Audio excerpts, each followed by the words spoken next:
Joining me now, Gina Loudon, Chris Harmer, and Christian Whiton. Chris Harmer, I got to start with you. These are things that sort of common sense from the very beginning. People thought could be the case, might have been the case, and more we're learning that it is the case.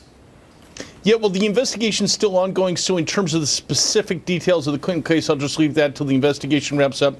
What I'll say in general terms, coming from a military perspective, is information is not classified because it's marked. It is marked because it's classified. All that matters to the end user or someone who's transmitting that information along is, what is the content of this communication? What is the content of the phone call, the verbal communication, the email, the written letter? Whatever it is, you're responsible for anything that leaves your hand, your lips, and goes out into the world. So if the information itself is classified, it doesn't matter what the markings are. Well, Christian, I think and once Catherine Herridge at Fox News broke the special access part of this, it sort of broke open a narrative or created the narrative that indeed individuals, operatives around the world were at risk. And now we've got more evidence. Again, Chris is right. We don't know yet. It's not conclusive, but it certainly feels like, or we're hearing, that lives are put at risk.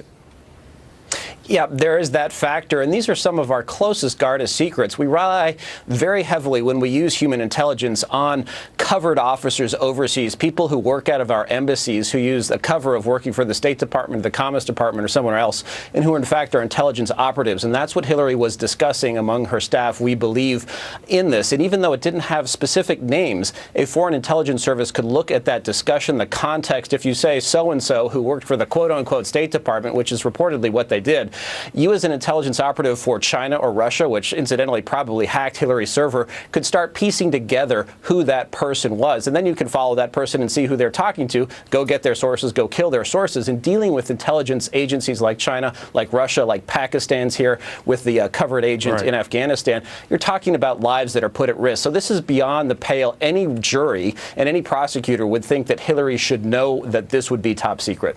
You know, Gina, Bernie Sanders has sort of been reluctant to talk about this, although I think in the last few days I've heard him bring it up more than he had before in the past.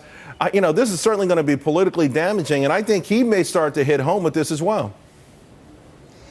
Well, I think that he should. I mean, if he has any interest in real people, like he talks about all the time, I mean, we're talking about taking for granted and really just running roughshod over the very lives of people around the world that are trying to operate. I mean, imagine thinking that at any moment you're working in Russia, you're a CIA asset, and all of a sudden, somebody looks at you funny and you think, oh my gosh, am I one of those people in Hillary's emails? You can't know. She takes this stuff for granted, just like she did with Benghazi, and it makes you wonder what her value of American lives is and how far she's willing to go to preserve her own political hide over that of the Americans in danger. Chris, I just got a couple seconds here, but why does she keep saying it wasn't classified? What is she getting at? Is there some sort of technical out for her here?